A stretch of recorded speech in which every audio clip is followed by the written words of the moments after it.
Good morning and welcome to not too bright a sunny day here in the UK. My name is Francis Adelade G.O. Fakoya. A couple of months back, I had interaction with a couple of colleagues, and the question is, why are we not using zebrafish in our biomedical and healthcare research across Africa? You speak with any 10 investigators, and they're using rats and mice. And even with that, there are challenges about how and what they do. And it turns out that zebrafish is not known. And there are only a handful of persons who have either had some experience or have used it at all. And so we put heads together and decided we should sensitize colleagues, co-workers about the utilization and application of these animal model. And that's what we have gathered here to do. I'd like to welcome everyone who is on the platform, all who have registered and have made it thus far. And I also like to thank those who have taken time and committed themselves to share their stories thus far of what they have been doing with zebrafish in their respective locations across the continent. And in the course of these, I will introduce colleagues who will speak. But we are very fortunate this morning to have an eminent researcher who has worked with zebrafish for several years. Professor Philip Ingham is with us from the University of Bath, and he will be chairing this meeting. And just before I call him to the microphone, I like to share a couple of slides with us. I want to hope you can see my slide. This is to welcome us. For today, we have 4 speakers prepared, but I'd like to apologize on behalf of Dr. Zoltan Vagar from Oregon. He is at the moment ill-disposed and as such sends his apologies. But we all wish him a get well soon and look forward to having him at our next engagement. May I put this to the audience? If you could go on to menti.com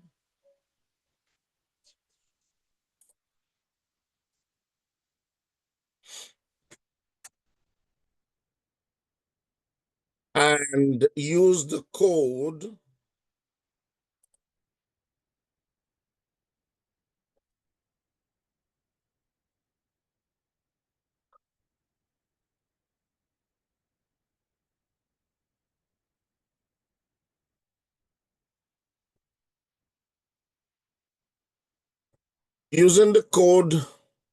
sign into menti.com and let us know what is your take about this model. Whether it's your phone or your laptop.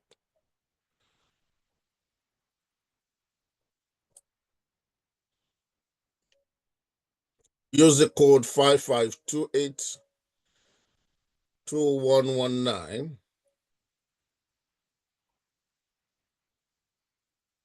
and share with us your take about the animal. I use zebrafish regularly in my research. I have used it before, but no longer do so.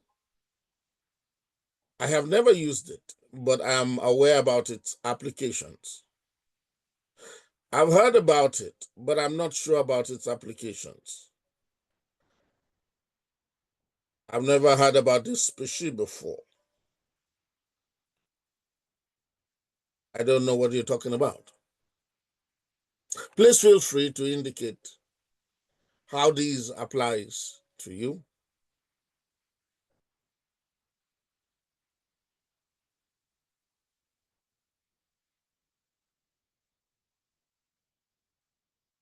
I'll leave this on for another 30 seconds. So kindly, whatever smart device you're using, you'll be able to access the question and share your thoughts.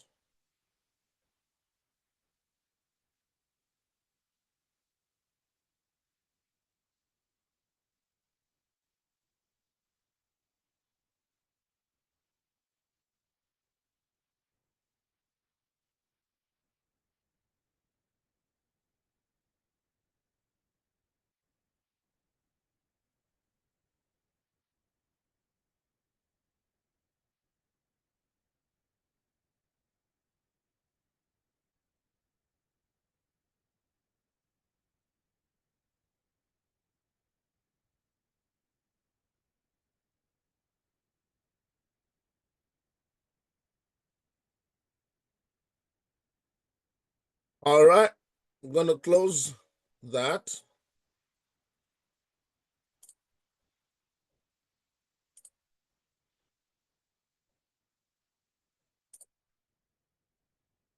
So our gathering here is to share some insights about the zebrafish. There has been an avalanche of publications concerning the zebrafish in recent times. And that's because this model has been used in genetic studies. The industry of the genomics has been on the back of this animal. Modulation and modification of toxicity studies is also being on the back of this animal. And irrespective of the system of toxicity, cardio, neuro, nephro, hepatic, hepatotoxic, genotoxic, epigenotoxic, this animal has been involved, including nanotechnology and nanomedicine. Zebrafish has been a utility. And when you, in clinical experimentation, dermatology is not one of those fields that you hear commonly about. But yes, zebrafish has played a role in dermatology. And that gives you the breadth that this animal has been used. And so the question is, why can't we do the same here in Africa? And with that, I'd like to welcome you again once more to this webinar. And it's my pleasure to invite the chair, Professor Phil Ingham, for his remarks. Professor Phil, please. Thank you. Thank you very much, Professor Fakoya, for that very kind introduction. And good morning, everybody. I must say it's a great pleasure to be taking part in this important event. And it's very encouraging to see how many people are actually attending today or participating today. So welcome to you all. I won't take up too much of the time because we've got some very interesting speakers waiting to present to you. I just thought I would tell you a little bit about my own journey with zebrafish. I started working with zebrafish almost 40 years ago, actually. In 1986 is when I first became interested in them, although I really only got a proper system established in about 1988, 89. And that was at the University of Oxford. And I think that was the first zebrafish facility to be set up in the UK for studying zebrafish development. And our initial studies really focused on early embryonic development and the role of signaling pathways in embryogenesis, and particularly the sonic hedgehog pathway. And in fact, we actually discovered the sonic hedgehog gene in the zebrafish originally. And subsequently, I moved up to the University of Sheffield, also in the UK, and set up another zebrafish facility there. In fact, we set up 3 separate aquaria, which are all still there, operating 20 odd years later. That was funded by various agencies, but I got a grant from the Medical Research Council to work on fish there. And I should say it has been quite a struggle convincing the research community that zebrafish are a good model for human biology and human disease. I don't think we need to make that argument so much now, but it is still something you will still encounter some resistance to the idea of using the fish as a model. But I think there's been, as Professor Fakoya said, there's been so much literature published over the last couple of decades validating this approach. I think the argument is now well made.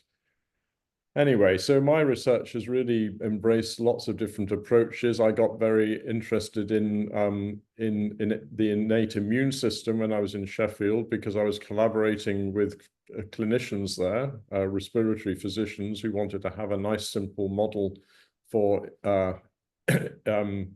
inflammation. And we developed the first transgenic line, which allows us to look at neutrophils in the live fish. So that's been used very extensively, actually. That paper describing that line has been cited over 1,000 times, mostly because the line has been used in many other species, in many other studies.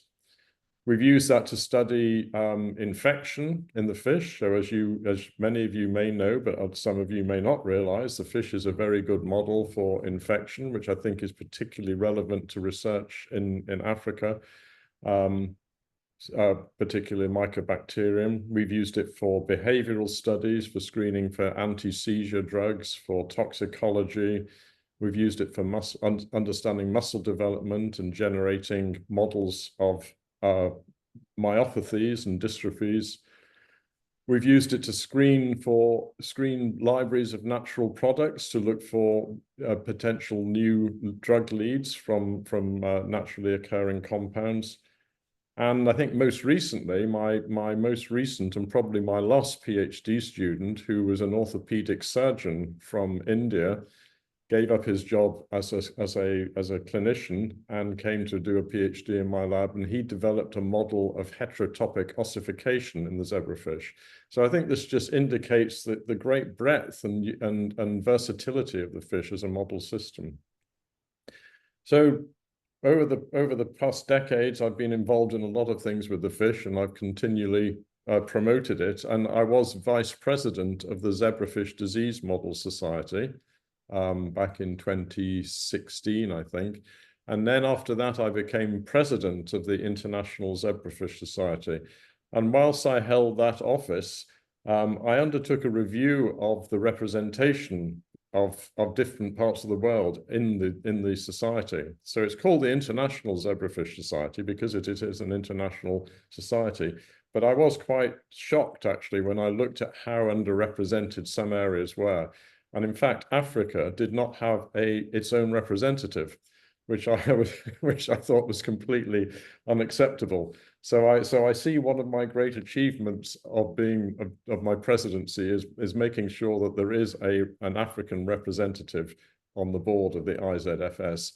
And I really applaud Professor Fukoya and his colleagues in setting up ZeFAN or ZeFAN. Sorry, I say zebra rather than zebra.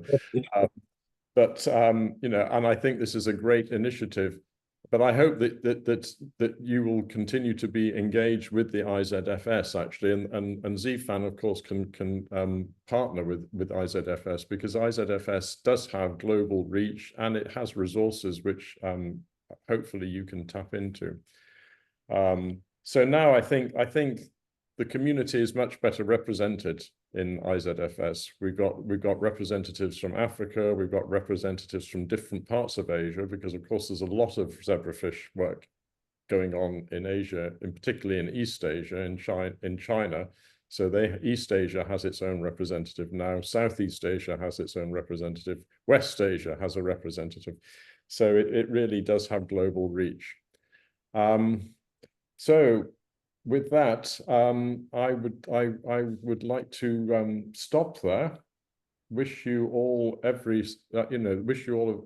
enjoyable webinar today, and every success in your efforts to promote and exploit the use of this fantastic system, which I think, as we will see in the talks coming up, what a great system it is.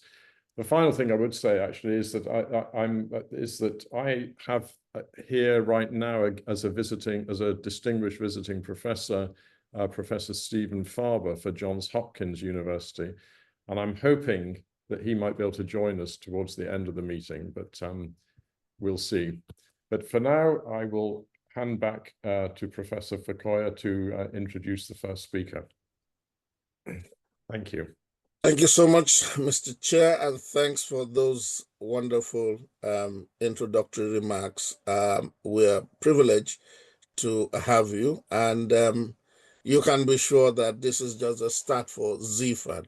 We are hopeful that from today, not only will we increase numerically, but the ideas and activities in the pipeline will begin to become physically manifested.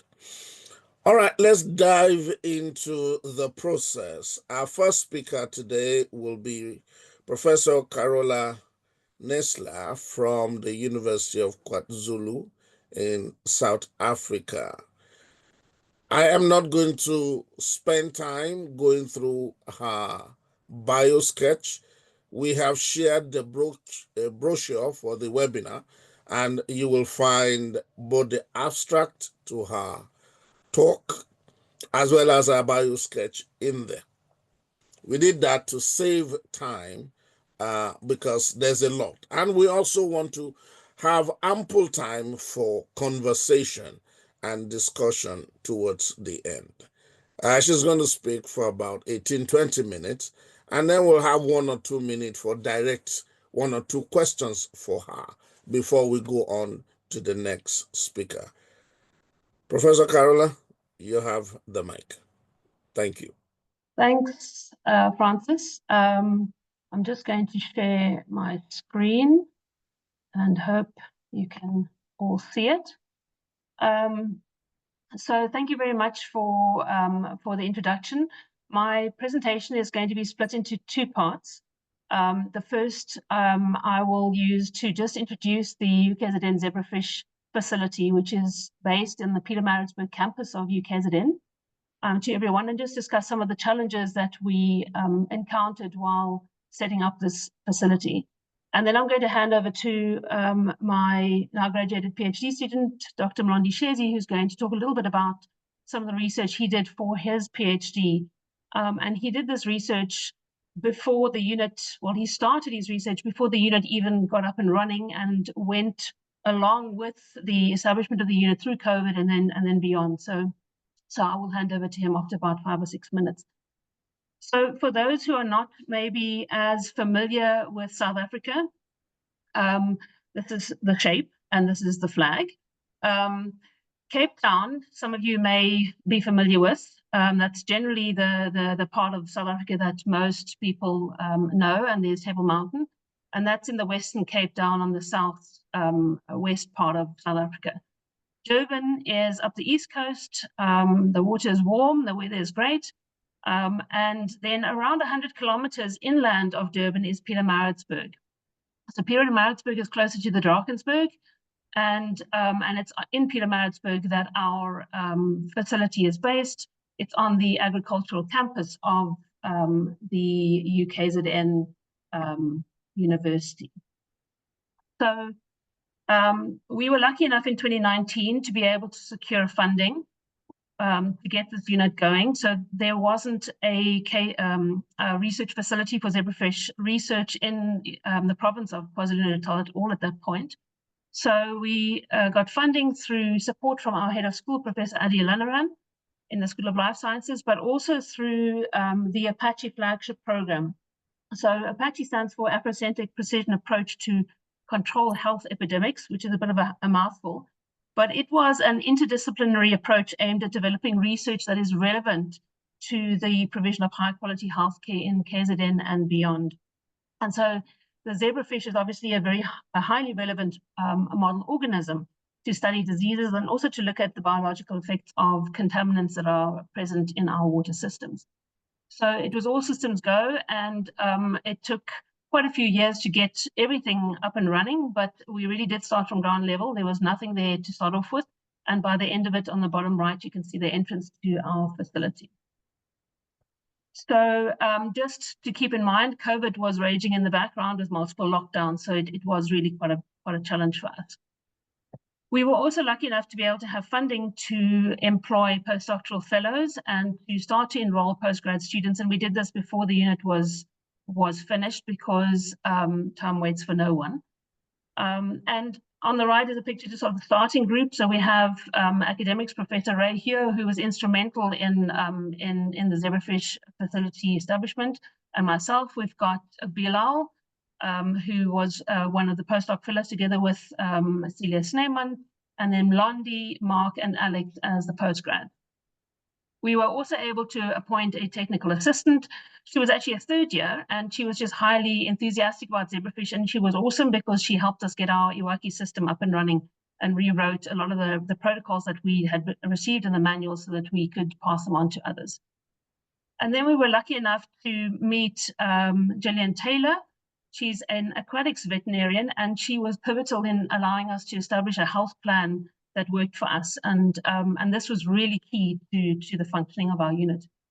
What we realized as we went along, we made lots and lots of mistakes, but we realized fish health is critical, and it might sound like everyone should know that, but it really was a steep learning curve for us. We realized that there are many pathogens that can destroy fish stock. Some of them are listed, and so it's really critical to have a separate quarantine rack with your own dedicated water supply and equipment for when you're bringing in fish from outside, so that you can make sure that what goes into your final sort of aquatic section, your clean section, is in fact clean. Now, our fish we source from pet shops. We have struggled to obtain fish internationally due to a variety of reasons. So we bring them in from pet shops, put them in the quarantine unit, spawn them, make sure those embryos are clean, and then transfer them across. So to minimize pathogen levels, sorry about that, and the impact of pathogens, a biosecurity plan is really important. So access control is important, good lab practices.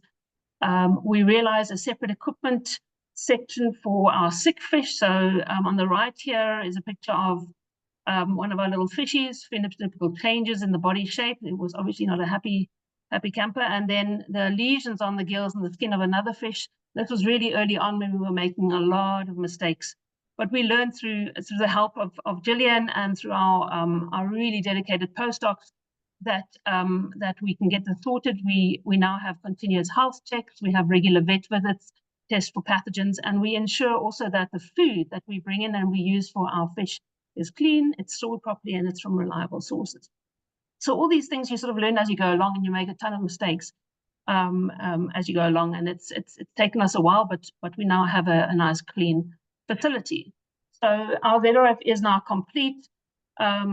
We have an Iwaki system, which currently I think has about 150 fish in it. It can house about 300 to 350. We generally use, I think, a stocking density of around 5 to 8 fish per liter. We do have a quarantine section, which is behind this brown door at the back on the photo on the right. And that is really where our fish from outside will come in and we will spawn and do everything we need to. We have a range of the basic equipment that we need, image analyzers, etc., including a micromanipulation and a microinjection system, which is really quite cool for injecting things into embryos and larvae. So in terms of research, where are we now? We've established some disease models, particularly related to diabetes, and Londi will talk about that a little bit more in a bit. We also look at the biological effects of environmental contaminants. We've had some students and research carried out on this. These students have graduated at MSc and PhD level, and there have been a number of publications on this. We were also really lucky to have support from LASIK, and they sponsor a postgrad prize for Best Zebrafish Research Project, and we've handed this prize out for 2 years running now, and it's a great incentive for our postgrads to really become engaged with zebrafish research, which is really what we're trying to do from Pietermaritzburg ZRF. We do also supply researchers and zebrafish units with our fish, and we're really excited that the Westville campus, which is more near Durban, has now also got a zebrafish research unit and is getting going. So that is a really great step forward. Just to end off with some of the challenges that we encountered along the way, ethics approval was really quite a big one for us. We need to get ethics approval for embryos from sort of the get-go. At any day, we need ethics approval basically, or at any hour. And also for the adults, and it took, I think our first ethics approval took about 18 months. So that was really quite a challenge. We do now have ethics approval, which is renewed, and we have Section 20 permission as well. So that's clearly displayed in the facility. Critical mass is another one, having enough people so that facility management and research support is in place. Record keeping is so important. How many fish you have, how many have died, what the system conditions are, where are the problems. The SOPs, updating them, making sure they're easily accessible, and user training for new people. All of this needs people to drive it, and that really is a continual challenge for us. Maintaining genetic diversity is another challenge. As I said, we get our fish from pet shops. We would love to be able to get in from international sources, and I think we're there now. So this can now start. So effective breeding will be a lot better. And then visibility and connectivity. This is something that I think ZeFAN will be pivotal for, connecting researchers not just within South Africa, but within Africa. I try to find as many of the researchers that are doing zebrafish research in South Africa, and I've listed them on the right. And I do hope that all of these will in some way be involved with ZeFAN and will help us connect South African zebrafish researchers to each other, as well as African researchers to each other and beyond. So with that, I'd like to say thank you. It's my belief that you can never do this without a really enthusiastic team. You don't need a big team, but they all need to be committed and enthusiastic, and we've been incredibly lucky. We've had academics, Prof. Hura on the left with myself. We've had technical staff. Celeste Clark is phenomenal. Ebby is our principal animal technician who runs the show now. Zara, all really, really important individuals. Postgrads, we've got Spume, we've got Mark, Mlondi, and post-docs, Alex, and then our aquatics veterinarians, Gillian and Bianca. All of these people, and Celia on the right. Without Celia, we would never have been where we are now. So, her support in those first 3 to 4 years were critical. So teamwork, I think, is the key, and I'm really thankful to everyone that's got their hands dirty to make this happen. So I'm going to hand over to Mlondi now. He's going to come and sit in my chair and present the next part of the presentation.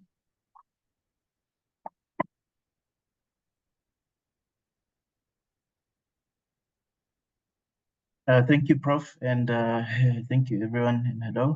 My name is Mlondi Shezi, and I'll be presenting some of the work that I was doing as part of my PhD study, where we were looking at the effect of antiretroviral on the development of type 2 diabetes in a zebrafish model. So why we did the study was because there's been growing reports that antiretroviral treatment and HIV itself, they both contribute to the development of type 2 diabetes in people living with HIV. And South Africa is the main country with the highest prevalence in the world. And if you couple that with the increasing incidence of type 2 diabetes, which some of them are thought to be associated with antiretroviral therapy in the population. So TLD is a preferred first-line regimen for South Africa at the moment, and it consists of tenofovir, lamivudine, and dolutegravir. However, TLD is known to cause hyperglycemia and weight gain in adults, and also is associated with mild infant neutral tubular defect when taken by HIV-positive pregnant women. So with all this information, what we wanted to know was, does the early embryonic exposure of TLD increases the risk of developing type 2 diabetes in adulthood? So to answer that question, we first had to establish a candidate gene response looking at adult zebrafish type 2 diabetes models. And then from that information, then we can go on and look at what happens when TLD is exposed early in development, whether it predisposes individuals later in their lifetime to type 2 diabetes. So first to develop the two type 2 diabetes models, we used two methods or two approaches. The first approach was glucose immersion, which we took adult zebrafish and we exposed them to 2% glucose for 40 days. And then after that, we looked at their body weight and their fasting blood glucose, and then we used their carcasses to isolate RNA for qPCR to look at candidate gene. The second method was using adult zebrafish and overfeeding them a high-calorie diet of 480 calories per fish per day for 10 weeks, while the controls were fed normally a diet of 68 calories per fish per day. And again, at the end of the study, we look at fasting blood glucose, then we use the carcasses to isolate RNA for qPCR analysis of candidate genes. The weight gain for the overfed approach, we then measure that weekly to make sure that we consistently monitor the weight gain. So for the glucose-induced model, we noticed that there was no significant body weight change between the control group and the glucose-exposed group after 40 days, but there was significant increase in fasting blood glucose for the treatment group compared to the control. Whereas for the overfed group, we could see that there was a significant increase in body weight gain for the overfed group compared to the control, which was evident from week 6, and then it carried on from week 7 until week 10. And these are the representative fish that we took from the control in the treatment groups. And then at the end of treatment, which was at week 10, we then look at the fasting blood glucose levels, and we saw that there was a significant increase in fasting blood glucose for the treatment group compared to the control. So this study gave us an indication that we're close or we're there with developing type 2 diabetes in these models. We then carried on and looked at some candidate genes. We looked at preproinsulin and PCK1 and PCK2. So the data here with the graph is represented as delta CTs, which is the difference in expression for the gene of interest compared to the housekeeping gene. And in this case, the housekeeping gene was beta-actin. So when you look at the graph, a high delta CT value means a low expression, and a low delta CT value means a high expression. So this means that there was more expression of preproinsulin in the two treatment groups, that was glucose and then the overfed compared to the control. And that translated to the fold changes mRNA expression for preproinsulin of 55.7 for glucose and 33.5 for the overfed group. We then looked again at PCK1 and PCK2, and we more or less saw the same trend, where there was more expression in the two treatment groups compared to the control. So with this information, we still wanted then to know what happens when you expose embryos early with TLD to see what happens later in their adult life. We then used zebrafish embryos that were 1 day old. We dechlorinated them, and then we treated with TLD for the treatment group and with DMSO for the control, because our drug was dissolved in DMSO. We did that for 4 days, trying to mimic the gestation period. And then after that, we removed them and put them in normal water and allowed them to grow until 4 months. And then after that, we then again looked at body weight changes and fasting blood glucose and candidate genes as we did for the models. After then TLD treatment, we observed that at 4 months, we could see there was a bit of a difference between the body weight gain of the TLD treatment group compared to the control, even though it was non-significant, but it was trending in an upward direction. We also observed that the fasting blood glucose of the TLD treatment group was higher than that of the control, even though it was not significant. When we also looked at candidate genes, preproinsulin, PCK1, and PCK2, as we did before, we could see that the fold change in mRNA expression of preproinsulin was higher than the control for the TLD treatment group compared to that of PCK1 and PCK2, which were slightly lower. Another thing of note that was interesting to us, we saw that during the 4-day treatment, we could see that TLD slowed the growth or the development of the embryos, as the TLD treated embryos would develop much slower than that treated with the control, which was DMSO. So for example, they couldn't maintain an upward posture when they were supposed to around day 4, and also they took longer to develop a swim bladder. And so with all these results, then we can conclude that we've successfully been able to establish a zebrafish model using overfeeding and glucose. And these two models both had hyperglycemia, and they had similar changes in the expression of preproinsulin, but only weight gain was only significant for the overfed group.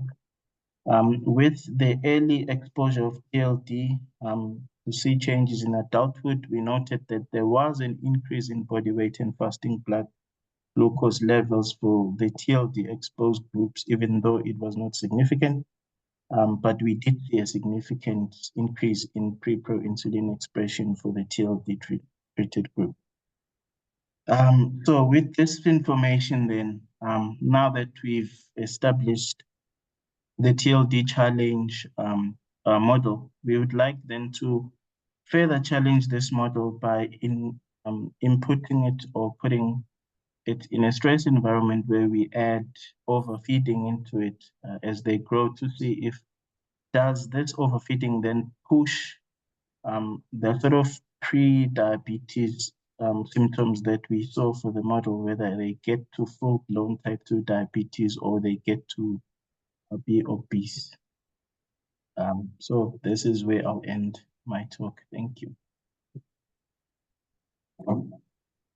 Thank you so much for that combo presentation. That was quite great, and that's some novel methodology that we have there. There is on the platform the Q&A box. Kindly put your questions there. That box has been monitored by one of us, As of now, I do not see any question there. You will recall that being a webinar, your mics are not functional, and that's just to keep some peace and ensure a smooth flow of the online environment. But there is this Q&A, is question and answer box. Please feel free to put your question there, and that is being actively monitored. As of now, Paul just said, great study. How are the glucose tests conducted?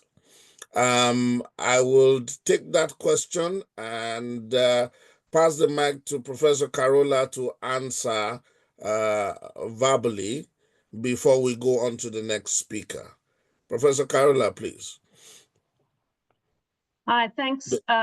The blood glucose was measured using a glucometer. So we took the blood at the end of the study and just used a straightforward glucometer to do that. I think subsequently we want to go on and set up the enzyme-based glucose analysis, but initially we've done it using just a straightforward glucometer.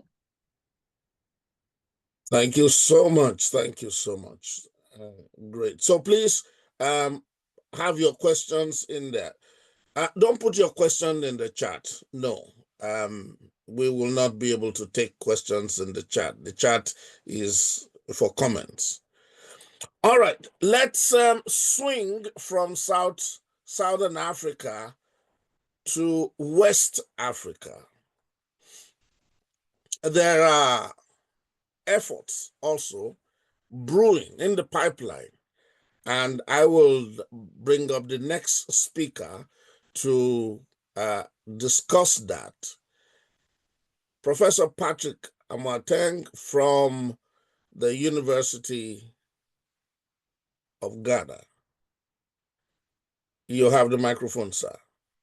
Please note the abstract for his talk as well as his short bio sketch is in the brochure that has been distributed. Professor Amoateng. All right, thank you very much, Professor Fakoya, and good morning, at least from where I am. It's morning now. So I'm Patrick Amoateng. I'm an associate professor and head of the Department of Pharmacology and Toxicology, School of Pharmacy, University of Ghana. And this morning I'm presenting on utilizing zebrafish in drug discovery, the Ghana story. So I would like to start by showing you the University of Ghana. And we are proud of being the premier university in Ghana. And this is the aerial view of the university. It has such a beautiful campus. And then this is another aerial view. And we have our iconic BAM library, which is even on the Ghana city note. So this is the University of Ghana. And in Ghana and in other Western Africa and even most of Africa, drug discovery is being done with medicinal plants. So this is the general approach that we use. So we have a plant being selected either through random approach or ethnopharmacological approach, or based on traditional systems of use of plants. And then we authenticate that. Usually this is done either using microscopic, or just simply getting an expert to be able to tell you that it is the plant that you have.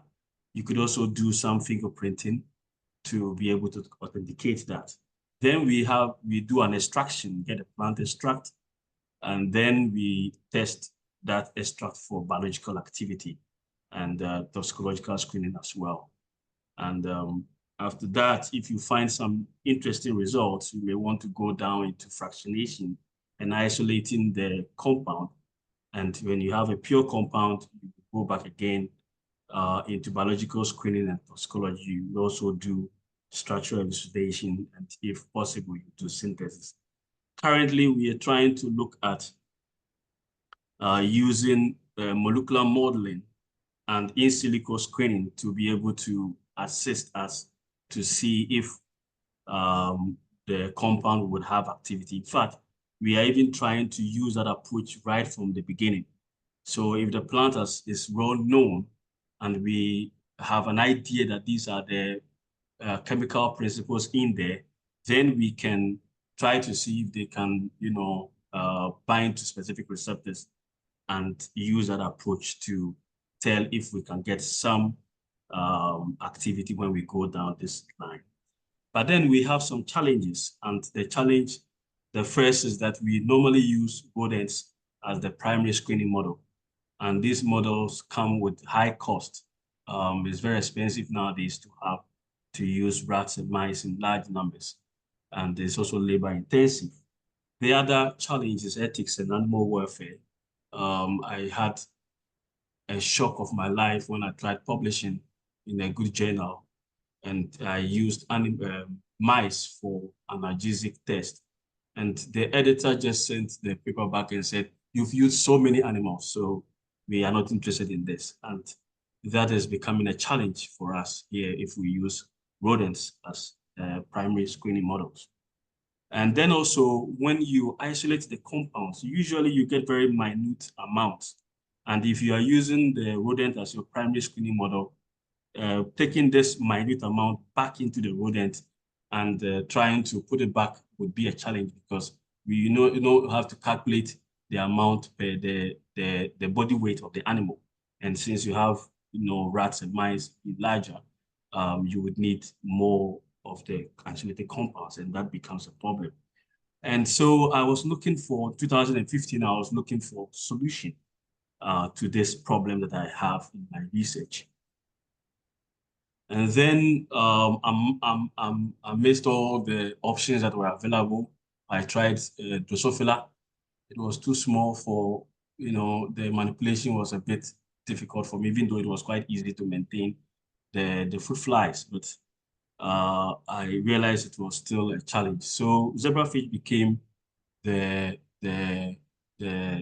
choice. And I'm sure most of you are aware of this. So zebrafish model, the part that really caught my attention is the low volume of drugs. So since they are very minute organisms, you can put the drugs that we actually plant in there. And then you could also do gene expression studies. And that is also very important for me. They've also been studies where they've looked at the blood-brain barrier studies using the fish. And so this is a better than an in vitro screening model. This is a better model in terms of the challenge that I had. And the key advantage is that the embryo is transparent. So you can do a 3-dimensional analysis of gene expression using a whole mount in situ hybridization. And this was a good approach and good information. Also, Scott Baraban in San Francisco had been able to, start using the zebrafish for epilepsy research. And for me, that was quite interesting. And there's also an ability to do a high throughput analysis. So this is a little story of my with the fish. So the first in 2017, I went to the University of Warwick, and there I was hosted by this professor from Gwali, and I was doing some work on rat hippocampus, trying to do electrophysiology and using that as a model for epilepsy. In fact, that was also another option I was considering. But after the whole lab, I realized, no, this is not what I want to use, because I can't set up an electrophysiology grade now in Ghana. And so I have to look for other means. And in Warwick, they had a fish facility. And that was the first time I saw zebrafish, alive. I mean, seeing it real, apart from, live, aside the videos that I've watched. So there was this call for building new generation of academics in Africa from the University of Ghana. And there was a call for fellowship, postdoctoral fellowship, and a seed grant. And I applied, and I was successful. So I had a postdoctoral fellowship at the Department of Physiology, Anatomy, and Genetics in the University of Oxford, and my host was Professor Matilda Mumestic.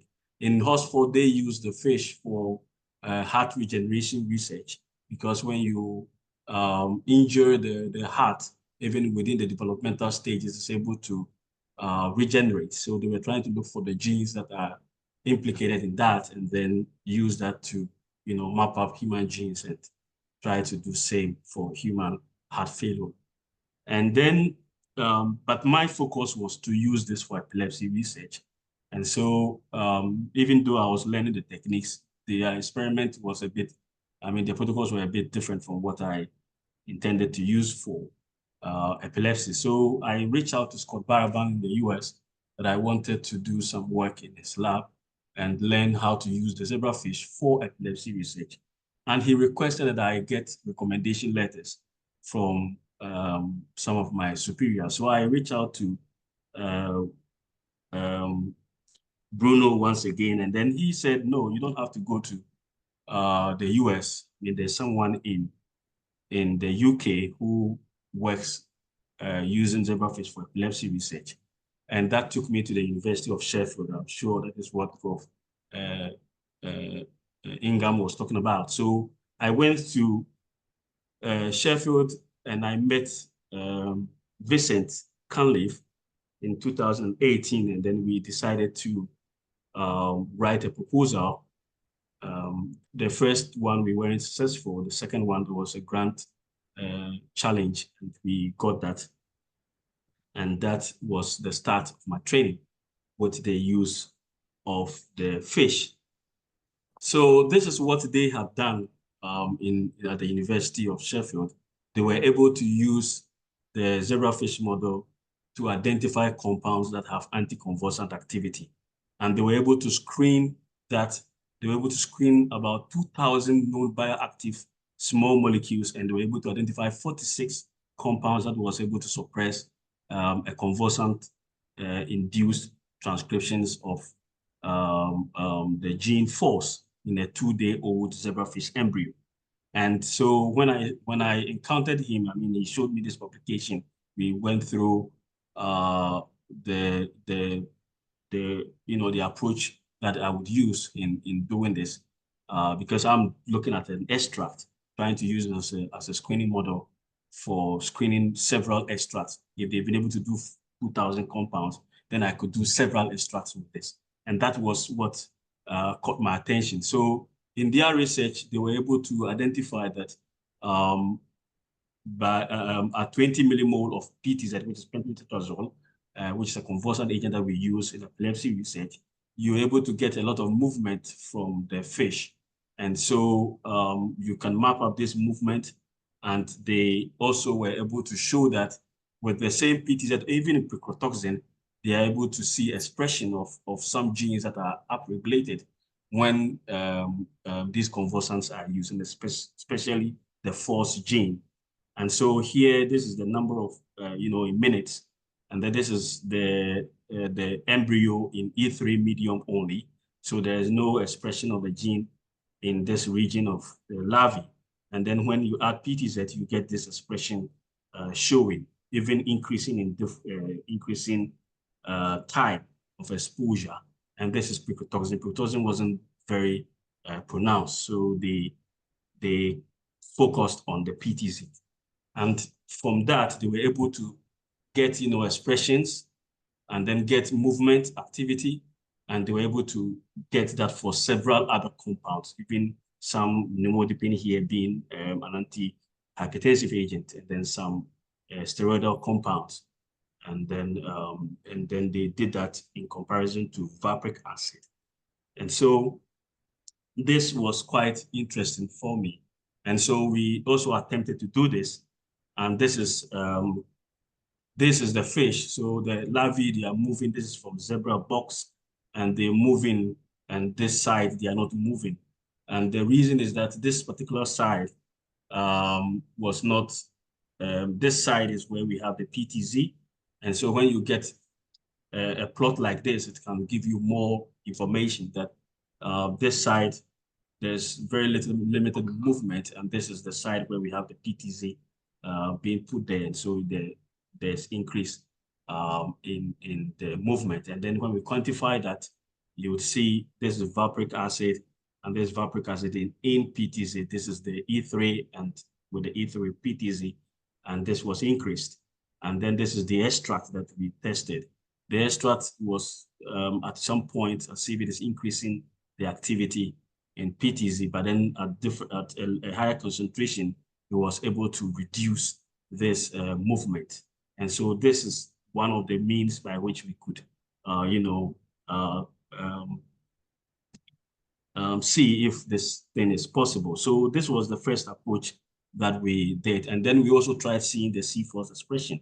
And so this is the E3 larvae alone, and this is the E3 with PTZ. So you can see at this particular region, there's a change.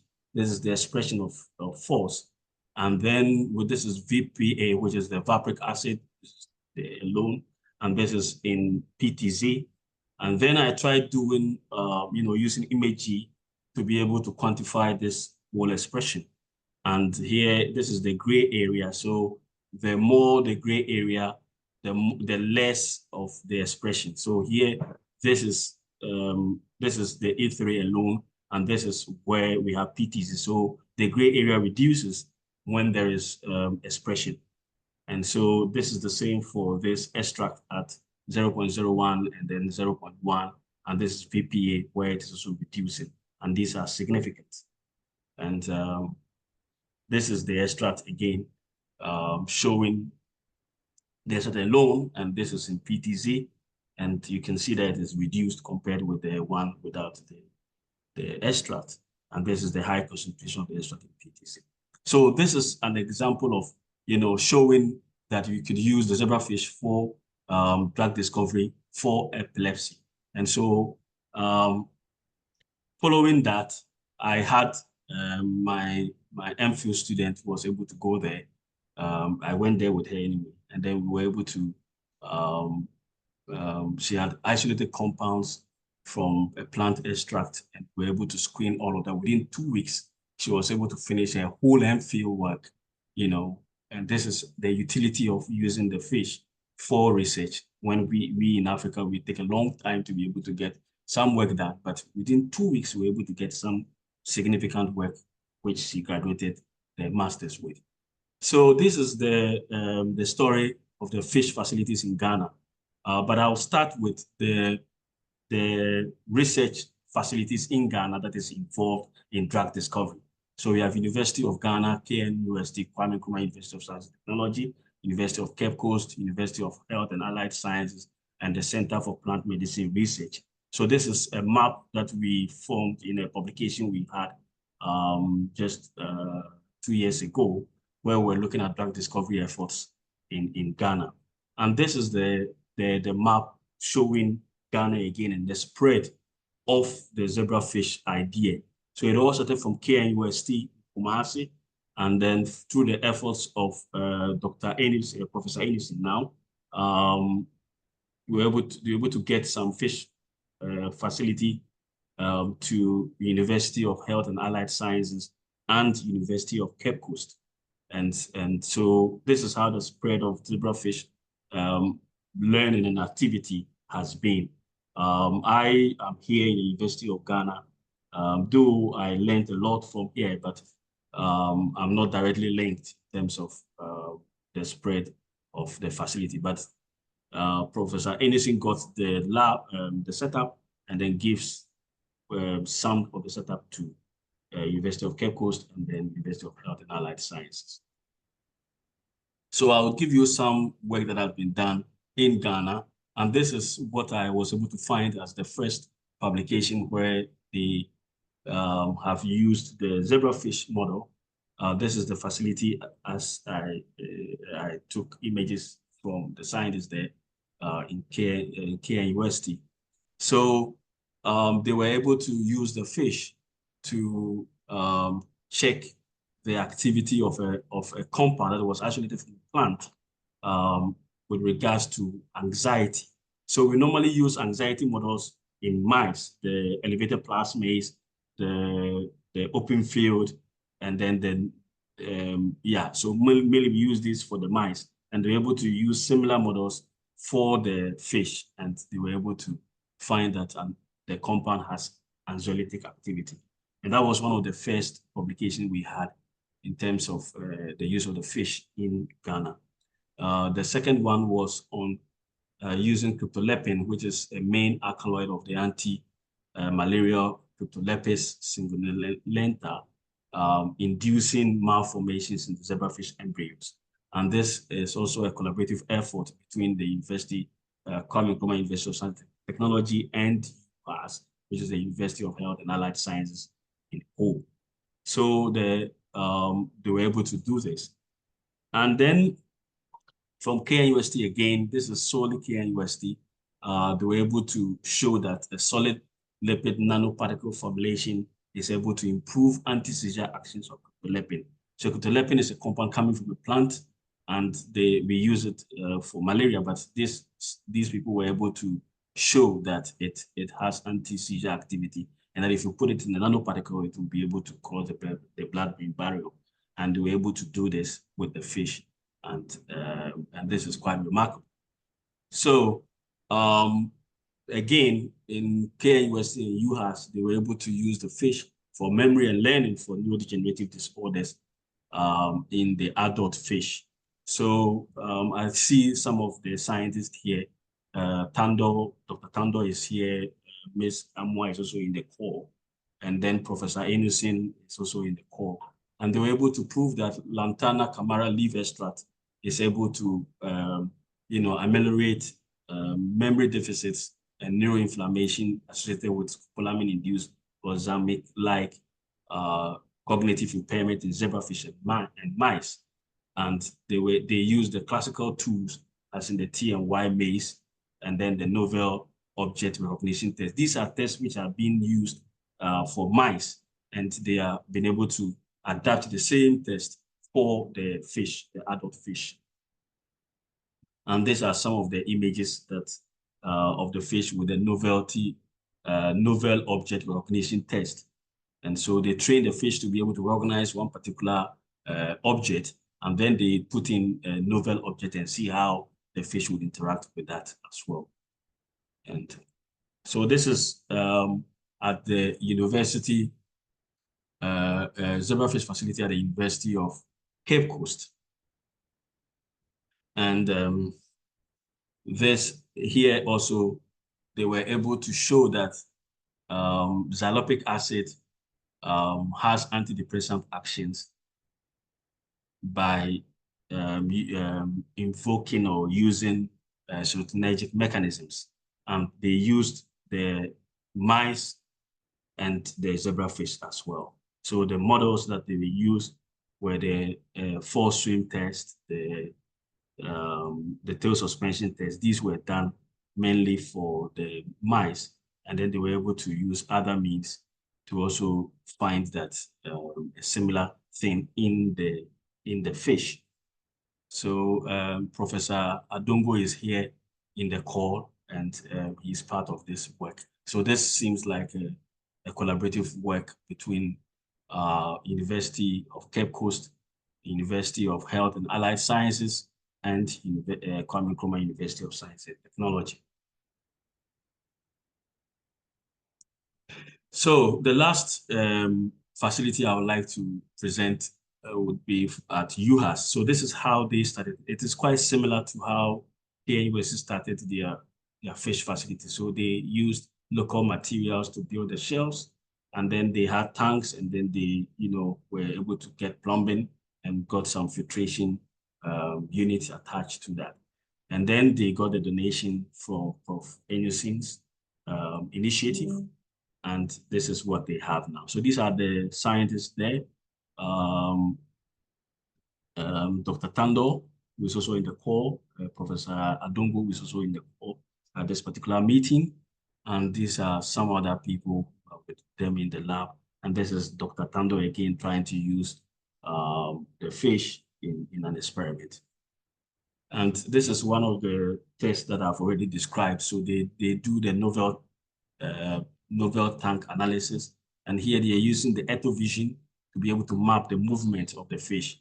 And this is where they were able to get heat maps to be able to identify where the fish stayed much longer.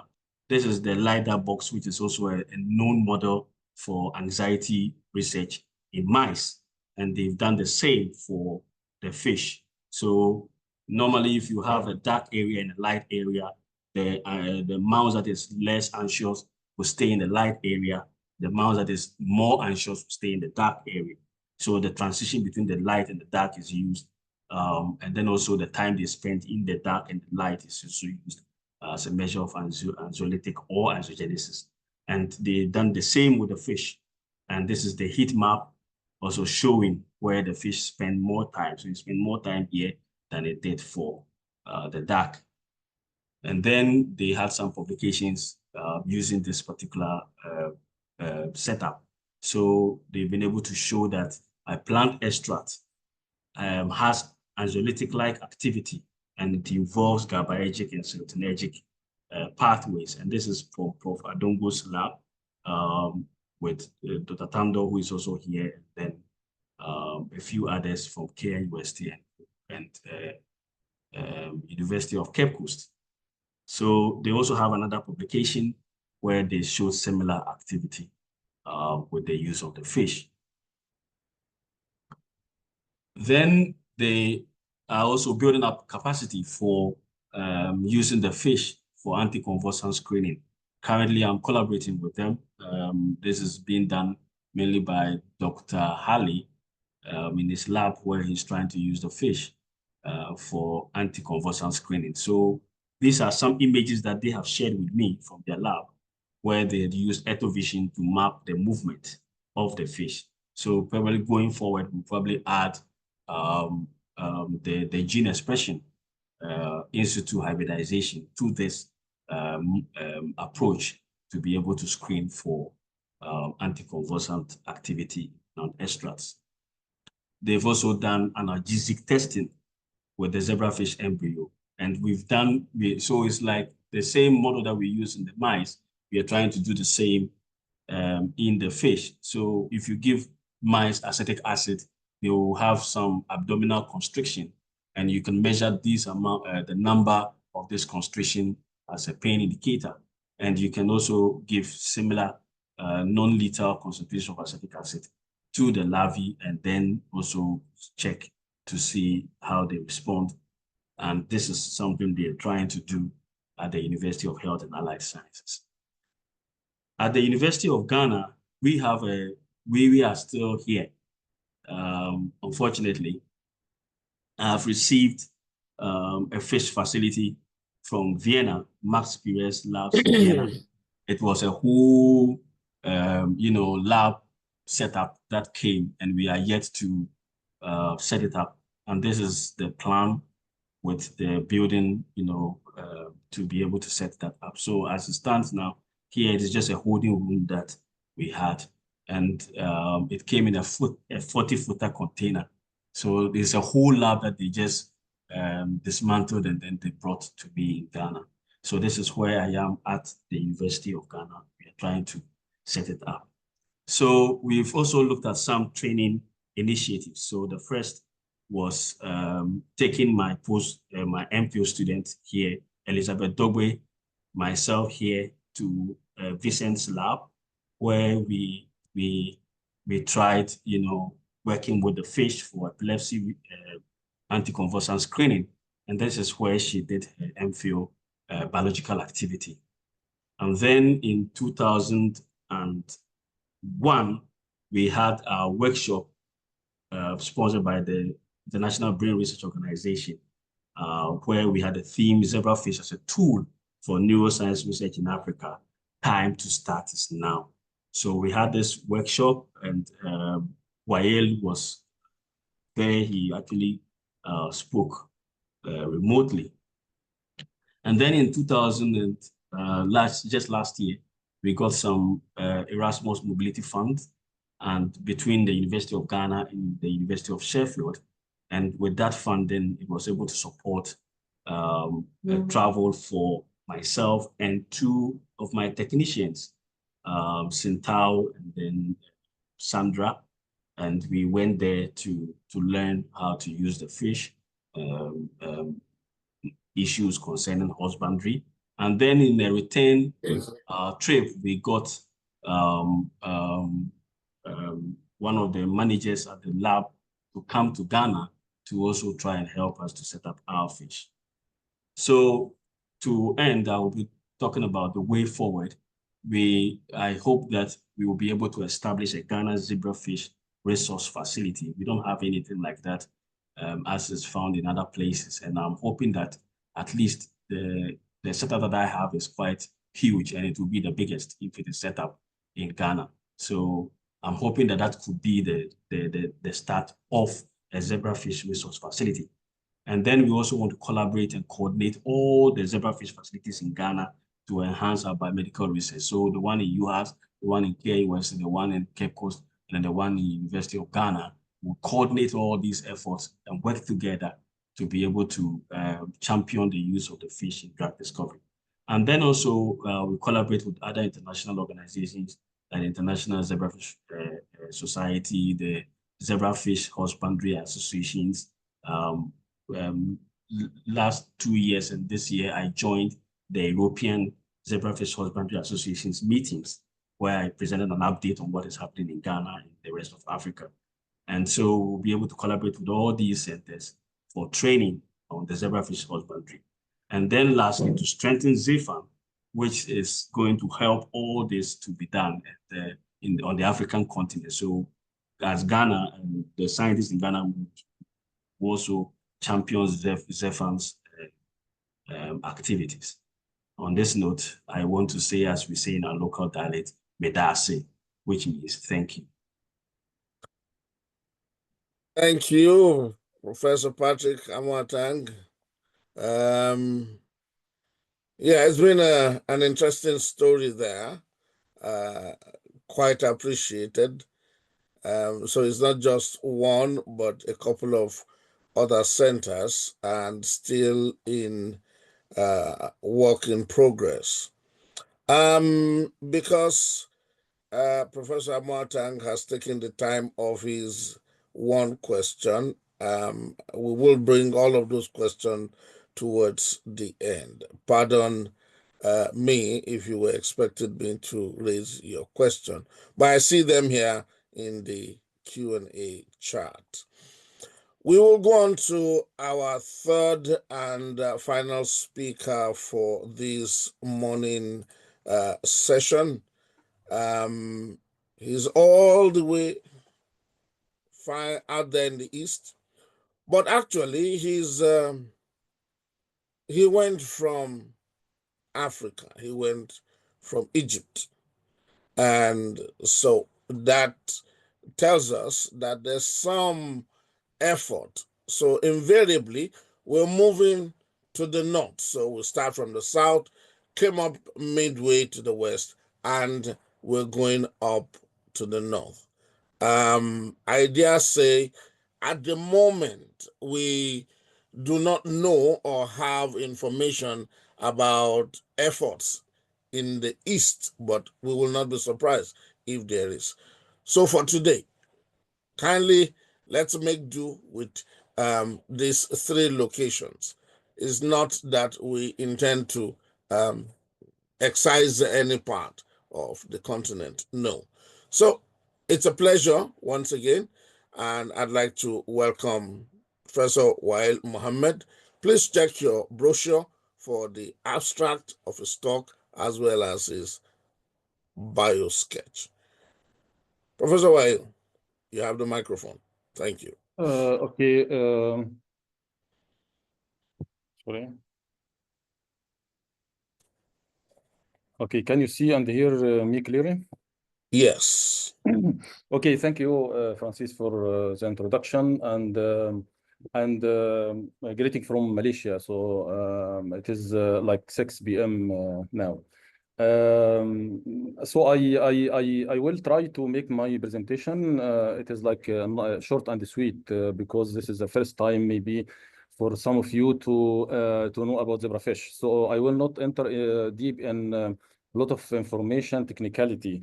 Maybe later we can dedicate one webinar about our work because since I came here in 2015, I was faced with a lot of issues in working with mice and rats, especially in trading, like importing some mice or genetically mice to work on the Parkinson's disease was a lot of logistic and bureaucracy and also expensive. So I started to switch to the zebrafish, given that it is affordable, it is not expensive, with less of troubleshooting. And I started to establish the facility here in IIOM Malaysia.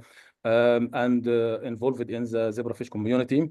There is a great community and a good community in Malaysia and Southeast Asia working in zebrafish in different domains like endocrinology, CNS, etc., and so on. So we are trying in this effort to introduce zebrafish to our colleague in Africa, because we have a lot of economical problems, socio or geopolitical issues.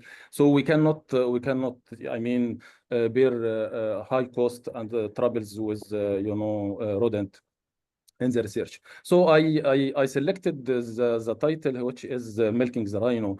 So I always take it as analogy or metaphor. So imagine if we have this scenario, I am drinking my morning coffee, black coffee, of course. So I asked you to get some milk from a female rhino. So you will take my mug and facing the rhino, and you are in puzzle how you can approach the rhino. Is it from front, back, etc.? And even if you manage to approach to milk the rhino, you will be milking under stress conditions, and you may end with very little milk. So this is the same idea working with Parkinson's, for example. We are working, in example, for several years, maybe 20 years, 15 years, a lot of publications, a lot of grants, and even, brain project for in Europe and also in US. However, the result now, there is no curative cures for Parkinson's, and even the public say, I mean, we are paying tax money to give grants for you as a scientist and researcher, and we are volunteering as a patient, in experiencing drugs and so on. However, the questions, legitimate questions, where is our cure? Where is our drugs? So I started to think maybe we don't understand Parkinson's. Maybe we use the wrong model, because I mean, model it should capturate or catch all sign and symptoms, pathology of the disease, which is not true even for rats and rodent. So I try to think maybe it is switching to the zebrafish. So in general, as I said, the situation or our job to find the cure for Parkinson's, it is nearly impossible. It is risky. So I used this metaphor to express about working in challenging conditions and seeking mutual benefit and balancing risk and reward. And even the situation is much more worse in developing countries like Africa, because technically we don't have money. I joined the IZFS as a representative for Africa in 22. And I started to, advertise about the zebrafish through my network, etc., and so on.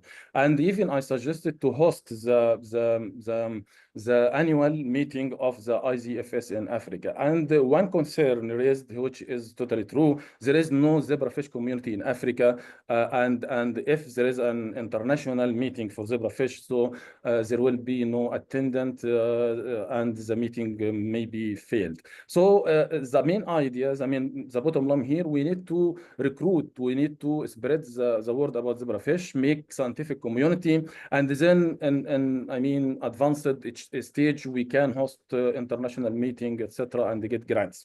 So this is our facility in IIOM in Malaysia. So I started with some Malaysian scientists here since maybe 9 years now. So we have zebrafish section, we have other section related to the zebrafish, like biology, molecular biology, analytical section, and so on. And zebrafish, we have Denioscope, we have Denio Vision, which is a software for analysis. homogenizer and a stereo microscope and Zebrafish macro injector and Zebrafish housing system.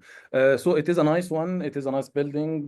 We got the big grant from the Malaysian government, so it is already established. So what I am dreaming, or what I am you know, this is like my big dream is to do this in Africa. And as we heard from Patrick, so there is a lot of effort in Ghana. So Hawaii, I mean, for Egypt, for example, there is no Zebrafish facility in Egypt, period. So we are trying to make it like happen in Africa. So our work, it is focused on neurodegenerative models in Zebrafish, and specifically it is Parkinson's. We have other studies on Alzheimer and dementia. So it is good to know about all. So in Parkinson's, we can have different model of Zebrafish. We use the neurotoxin MBTB, and each way or method or induction, it has pros and cons. It depends on your budget, your facility, and you can select. And of course, we can do all behavioral testing in rodent. We can do it in Zebrafish. We can have novel tank test. There is specific protocols, and of course we can get the same parameters analysis like in other animal model, mirror test, object discrimination, avoidance learning, male-male interaction test, and Schwanning behavior, and other tests. And as you heard, we can have model for Alzheimer, for dementia, for anxiety, stress, and we can make behavioral study or genetic study again. So this is one of the important technique. It is intraperitoneal injection drugs in Zebrafish. So we use cold sponge. So this is Zebrafish with anesthesia. So this is much more zooming. It is a point of injection. So we can introduce intraperitoneal, and also we can use oral. Oral, it has some advantage and disadvantage. We can use it. We use here some herpes. It is a Chinese herpes common in Southeast Asia as a neuroprotective against Parkinson's.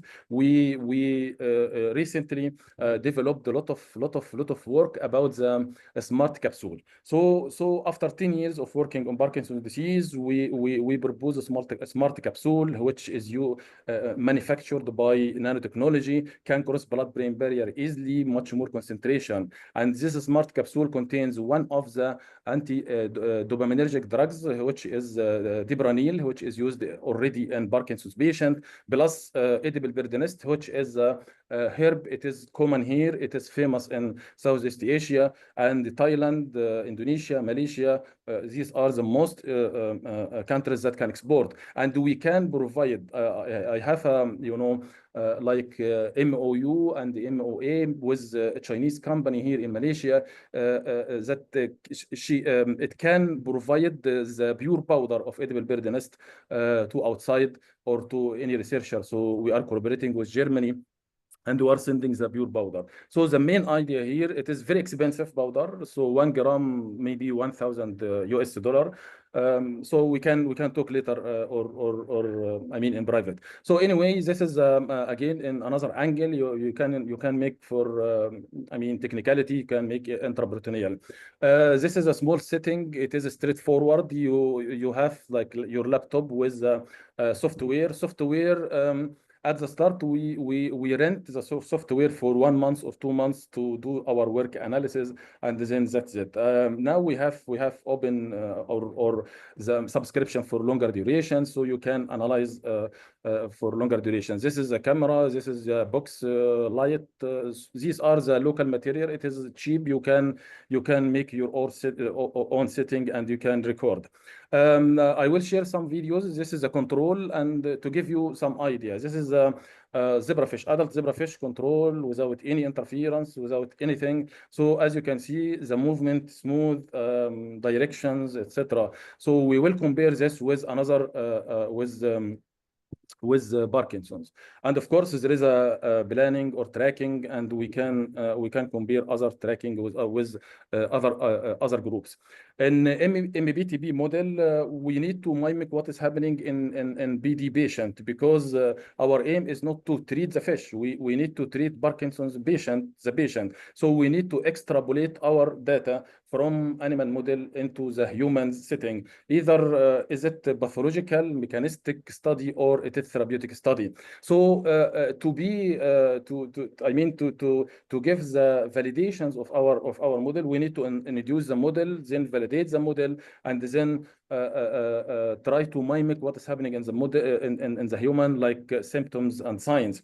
One challenge in clinical setting for Parkinson's primarily it is movement disorder, which means it affects the movement. It affects basal ganglia, striatum, dopaminergic system, and some others like adrenaline and so on. However, one of the important issue, it is non-motor symptoms of Parkinson's, which is the depression and anxiety, etc. And large number of patients can commit suicide due to non-motor symptoms, depression, anxiety, etc. Because technically there is no cure, so there is interference with the normal daily activity. So to make it simple, this is what is happening in human in terms of sign and the symptoms, clinical picture of Parkinson's. This is what we correlate in the zebrafish. So we have bradykinesia, rigidity, tremors, posture, and stability, gait. And each sign and symptoms here, it has specific definitions and it has a scoring in the human. So how about zebrafish? We use in zebrafish, this is same correlation. It is like change in muscle tone and stiffness, abnormal oscillatory swimming, etc. So at first we understand the symptoms and sign in human versus zebrafish. So we can compare. This is a normal as this is the normal as we explained. And how about MBTB? So you can compare between the normal abort. This is what's happening in MBTB. So this is, as you can see, it is violent. It is uncontrolled movement, because this is what's happening in human. We have chorea, we have bradykinesia, we have difficulty in movement, and we have uncontrolled voluntary movement for the patient. We can tracking, of course, tracking and compare all groups or all doses and so on. So we have what we call the erratic movements, which are characteristic for the human, especially in all the standing Parkinson's. We have hyperkinetic. What's hyperkinetic? Myoclonus, ballesimus, and chorea. So we can mimic all these sign and symptoms in zebrafish. Again, this is the normal one, and this is what we call the myoclonus. Myoclonus, it is jerking, twitching. So as you can see, it is jerking, it is rapid movement, and of course, some other groups or some other fish, it is much more obvious than this one. So this is myoclonus. So now we are trying to myoclonus. So we can focus on treatment of myoclonus, how we can understand the myoclonus in terms of mechanism, so mechanistic study, and also how we can treat myoclonus as sign and symptoms in Parkinson's. Ballesimus, it is again, it is a violent flinging of extremities in zebrafish. So and the human. So as you can see, this is another shape. It is extremities, which means like tail and axis of the body, longitudinal axis of the body. So it is obvious if you compare between control and other one. So again, this is chorea, one fish in chorea. So it is a slow twisting, continued movement. As you can see, this is again, it is slow and twisting, and of course, chorea, it is characteristic of the horizontal. It is not longitudinal. So this is what happening in the human, and of course, we can mimic in fish also. Chorea in another view, it is. It is top view. So you can change the camera, so you can get side view, top view, whatever. And of course, you can make analysis at a different way. So lastly, we developed, this is from plexiglass. It is a 3-axis maze. Of course, we can use maze. It is like rodent, any maze, and water maze. However, this is a 3-axis maze, which is very important. And we have, of course, a lot of parameters that could be analyzed. It is like onset, delay, how to reach to the target, etc., and so on. However, it is very very important. We can use it like in memory learning and other. So I will end with this one.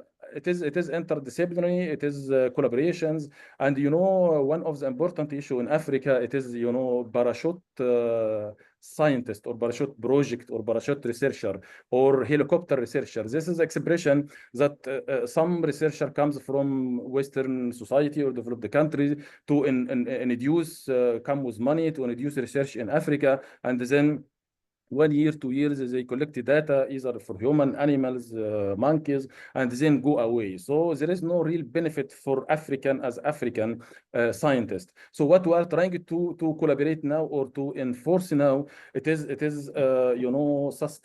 sustainability, and it is South collaboration. So how about collaboration between Ghana and Egypt, for example? So is it possible? Of course, it is challenging because we don't have money. I mean, Ghana, Egypt doesn't have money. The money present, in big societies, etc., and so on. However, we can try our luck, and such collaboration, it will be win-win collaboration, and establish and the capacity building. I mean, our younger colleagues, so we can transfer the knowledge and build the the zebrafish community. And once we have this community, so we can host international meeting, we can have big grants, we can have multidisciplinary. And one important thing in zebrafish, because I am doing also clinical research on patient with Parkinson's, we have Afrabia consortium, which is funded by Michael Fox, to genotyping the Parkinson's in human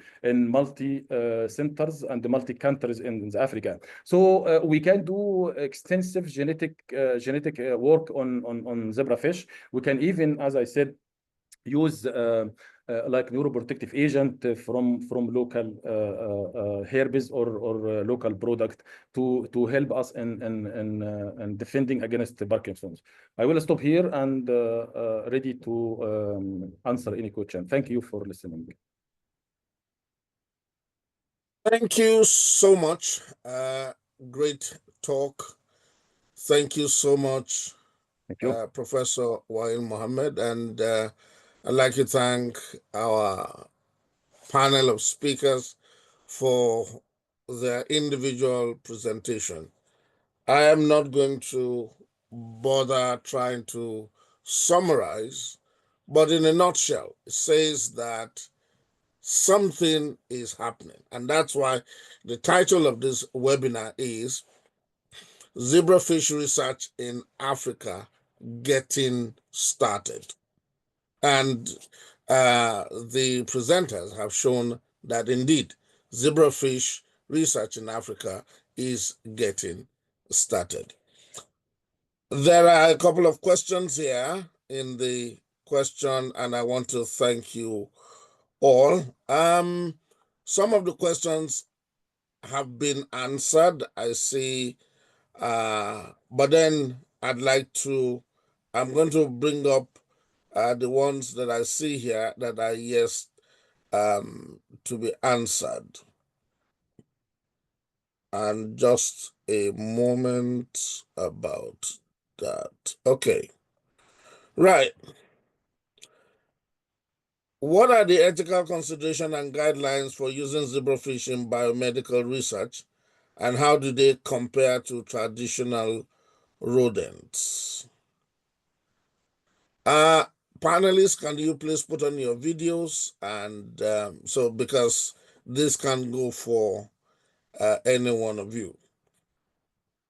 Now, if I may answer that, idem, yes, there are ethical considerations for the use of zebrafish. It's an animal model, just like rodents. While that of rodents have been well established, zebrafish and fish in general is being, and as the chair mentioned earlier on, the international bodies are putting together, and there are, of course, guidelines. Let me deviate and send that question to the chair, Professor Phil. Yeah, so sorry, if I heard the question correctly, it was about... Yes, it says, the question is, what are the ethical considerations and guidelines for using zebrafish in biomedical research? Yes. And how do they compare to traditional rodent models? So I suppose, I mean, it depends upon the location, actually. I think in different jurisdictions, there are slightly different guidelines, but certainly in the UK, and this, I would say this is also true in Singapore, which is, I forgot to mention, which is where I was based for 18 years. And I think also in the US, Prof. Faber can corroborate this, is that the animals are not considered to be protected under animal legislation until they reach the free living stage, which means around about 5 days after fertilization. So that means that you can do procedures, any sort of procedure, up until 5 days. After that, they become protected just in the same way as rodent models are. I don't know if anyone Thank you for that. Thank you so much for that. Steve? Yeah, okay. I would just add that sometimes the question of day 5, like the later stages of larvae, it's variable from country to country, and we try to make the point, if you change the temperature of the animal, its development is a little different. It seems like in the US, it's not as big of a deal at the different, the larval versus the adult, except how you euthanize the animals is different. Although we don't have to count the number of larvae, where we have to talk about justifying the number of adults. So mostly they check our euthanasia protocols, and those have been changing a little bit for adults. Thank you so much. It's a pleasure to have Professor Stephen Ferber. Did I call that correctly? Yes, yeah, it's perfect. Yes, we've heard so much about you, and it's a delight that you can join us in spite of the jet lag and what have you. Ladies and gentlemen, he is the director, CMDB graduate program, and professor of biology at Johns Hopkins University. His research primarily exploits the unique properties of zebrafish larvae to explore cell and molecular biology of lipids. His lab is internationally recognized for its use of zebrafish to study lipid biology in live cells and organs. The optical clarity of zebrafish larvae allow virtually every cell, tissue, and organ to be visualized in the living animal without dissection. One overarching goal of the Faber Lab is to develop tools needed to study the cell biology of lipids in the context of intact tissues and organs at the level of details previously only possible in cultured cells or yeast. And with that short introduction, would like to give you a couple of minutes to make some remarks because of your wealth of experience in the use of zebrafish. However, we've been advised appropriately that the best thing will be to actually have you in a different session, a different webinar. So for today is just saying hello to colleagues and attendees on the platform from what you've been doing. So thank you for joining. I mean, I feel honored to be here on the panel. I share Professor Ingham's commitment to expanding the community of zebrafish into Africa. I think as far as my use of fish to address really, cardiovascular disease, metabolic dysfunction, really ultimately kills about 1/3 of the world's population.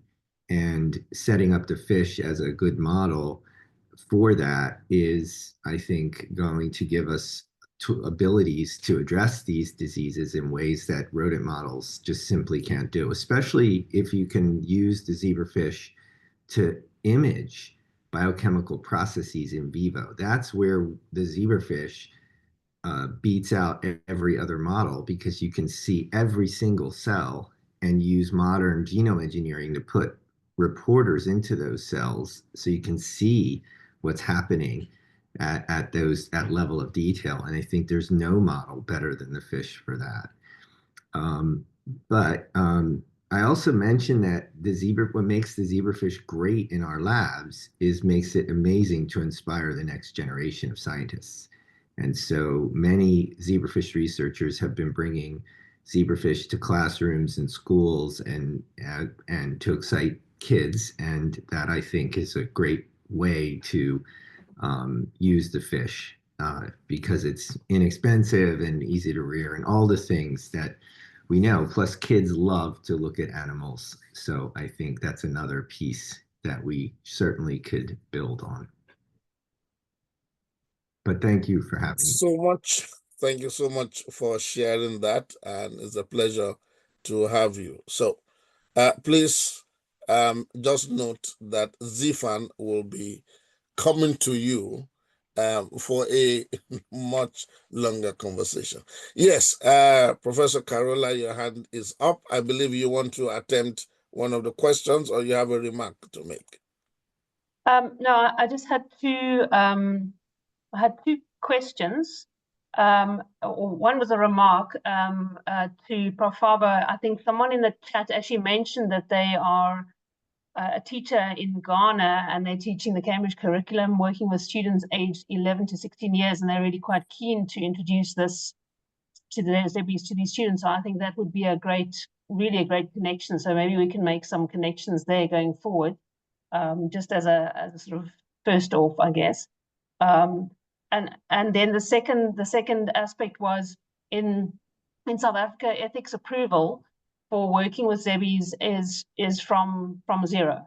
So we can't. We did try to apply the same sort of ruling that is present in Europe and the USA of, you know, dates somewhere between day 3 and 5, depending on conditions. But we actually need to get approval from time point zero. And I just wonder what anybody's thoughts on that are, because I don't quite understand why we need to do it that way, whereas everybody else seems to be doing it slightly differently. So I don't know if anybody has any comments, and whether Patrick, what it's like in Ghana, and whether it's just peculiar to us here. Yeah, so I think in Ghana we are still trying to, you know, build up our ethics, even for rodents. It is more individualized in terms of the university is quite unheard of to hear of ethical and animal fair use committees. We have one in the University of Ghana. We are getting subscriptions from all the other universities because we have this with NIH. So if you're applying to NIH, you could use IACUC for that. So it's even for the mouse and the rats, we are trying to get a national, you know, committee or law or something to regulate the use. So the fish doesn't even come in. But I applied with that of the UK because that is where I had some of my training from. I mean, all my training on the fish is from the UK. So, and particularly because they have up to the day 5. So most of my applications would be with the use of the zebrafish embryo, even before they cross and that is what I am looking at in terms of a high throughput screening. So if you look mainly at the adult fish, then all the other, you know, ethical things regarding the use of mice or rats would also apply. But if you want to do high throughput screening, then your best approach will be to use the embryo, and it's way below the day 5. So that is what is happening now in Ghana. Thank you. Thank you so much for that contribution. It is true, most African countries have no regulations or guidelines when it comes to animal use in research, education, and testing. And it's one of the things Accurate is pushing. I happen to be principal of Accurate, and that's something we've been training users in Nigeria, Ghana, Ethiopia, Uganda, and we're hoping to get across other um, institutions. Most animal studies are done in universities. So we're partnering with the Association of African Universities to reach to the universities, indicating to them that if you keep animals on your premises for whatever reason, research or teaching, then you have a duty to have a committee with responsibility of oversight. The next level is you need to have a named attending veterinarian. In fact, we suggested to them, even if it's a locum veterinarian, because truth of the matter is there are no veterinarians with experience and expertise in laboratory animal medicine across Africa. The specialty doesn't exist. The practice is not there.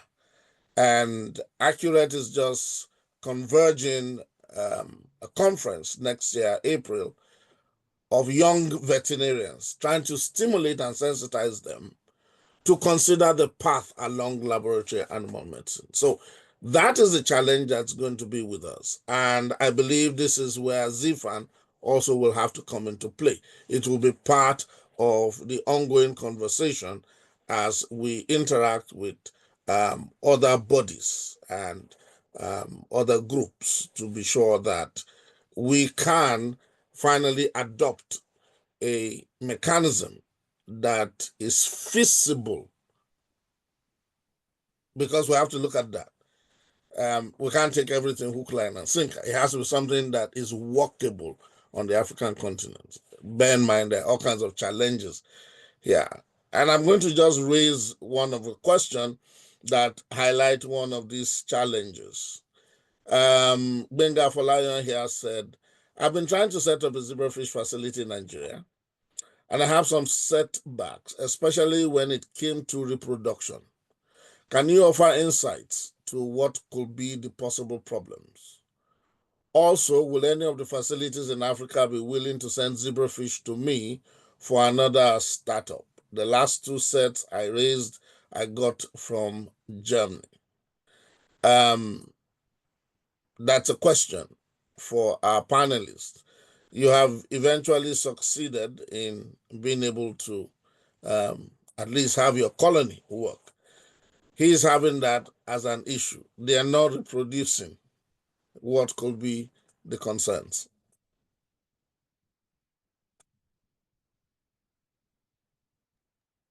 Well, I can mention one, and yeah, that is the yeah, environment, the water. yeah. Well, Carol, The water environment could just be one of it. That's I mean, we that. had insane problems. Let's see, am I muted? Can you hear me? No. yeah, We had a lot of problems right at the beginning with spawning and I don't even remember all the different things we did to make sure we got these guys to spawn successfully. We it's the water, it's the time, the time in the morning. I think in the morning we did the first thing in the morning, right? First light, I don't even remember. There were so many different things we did because we really struggled with spawning in the beginning. And then I think now we managed to get a few hundred usually embryos. I don't know if that's a lot or a little, but it's sufficient for us. So Stephen, I don't know if you've got any comments on that. well, Number of breeding pairs. Yeah. having built facilities, we always say a happy fish is a fertile fish. So when you're not getting spawning, there's definitely challenges. Usually it could be a lot of factors in the water, the waste collection, the nitrates and nitrites, and then the microbiota has to kind of seed well. So there isn't a magic to it, but you know, it depends on how something, it's usually in the water. If are you using RO water, or are you using municipal water that you have to process and clean? And, you know, so there's no one factor in my experience.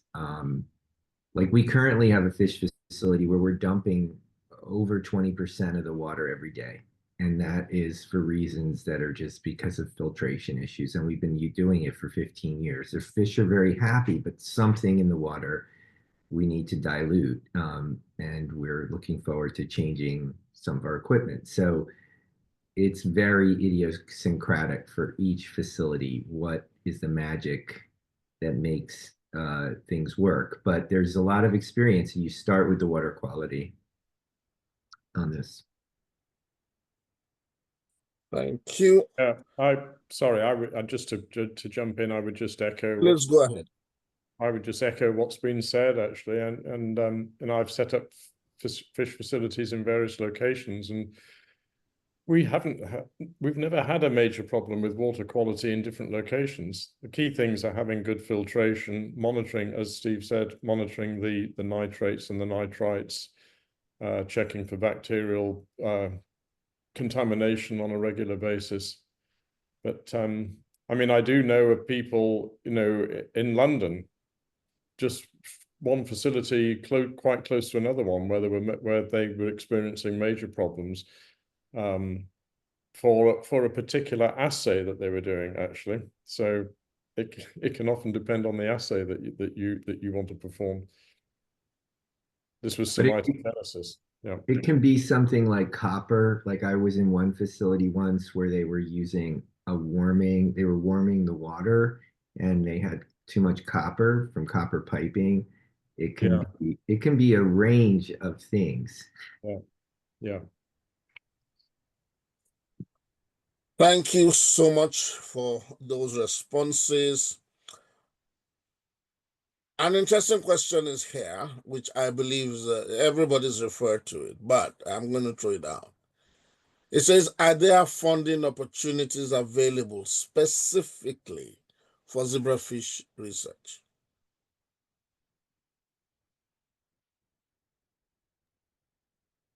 There is, sorry, can I respond to that? Yes, please. It's open. It's open to the entire panel. I mean, there is in the UK, but I don't know whether it's available internationally. But there's a funding agency in the UK called the NC3Rs. So it's the National Council for the 3 Rs, which is, you know, reduction and trying to remember what the 3 Rs are now. Replacement, reduction, and refinement. Yes, exactly. Thank you. So that agency likes funding zebrafish research because they see that it addresses the 3 Rs in a way that rodent research doesn't. So the answer is yes, but probably it's probably limited to this country.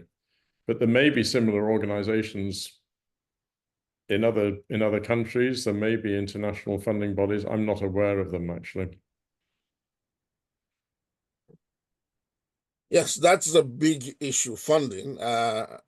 Professor Weil made mention of that in his presentation. The concern about zebrafish is the initial capital to set up your colony. Today, there are well-established manufacturers, Technoplast, Aquanearing, a number of them. But for you to get that is expensive. But take a look at, if you recall the presentation of Professor Patrick, you'll find that one of the institutions actually started by building their own setup. The challenge with that is you will have to manually monitor everything. And as such, the issue of your water quality will also come into play. If you got a setup from Technoplast, for instance, they will ensure it is working before they leave, but you will have paid almost an arm and a leg. But it is worth it because maintenance is not that difficult going forward. But that capital, I tried it once, and yeah, we had to leave it because my dean said, "You're taking all the money for research." So it was not approved. It was not approved. So I know funding can be a big concern. Yes, Professor Carola, you want to make a statement there? Yeah, I just wanted to say that I think in many instances, certainly in South Africa, and I assume in Africa in general, and probably the rest of the world, you know, the establishment of these zebrafish facilities is supported by institutions. I think that's how it gets started, and I think there should be a reliance on these institutions to provide those facilities, because they do make research.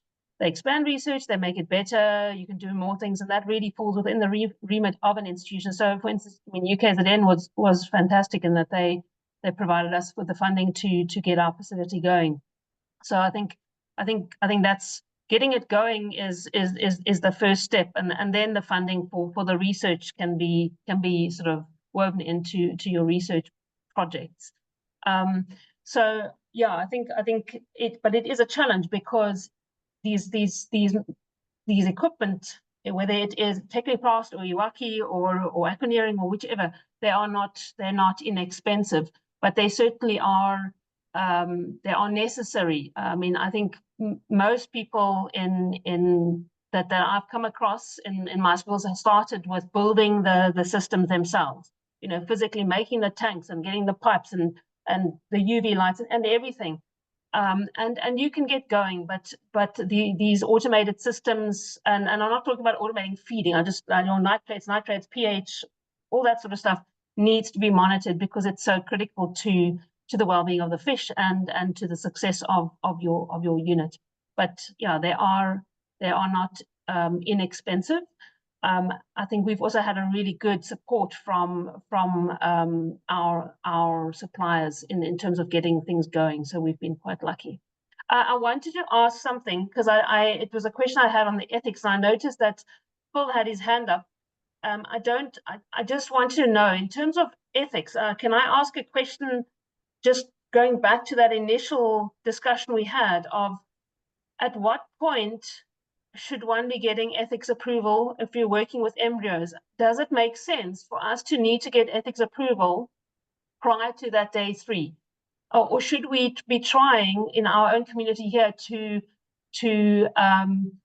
educate or to make it clear to those that are sitting on ethics boards that it's not something that is necessary, because internationally they start later based on some physiological points that happen. So I'm quite curious as to your viewpoints on that, either Prof. Ingham or Prof. Faber. Well, I mean, the thing is, in the U.S., there is that if it's a vertebrate animal, embryo or not, you have to submit an animal approval.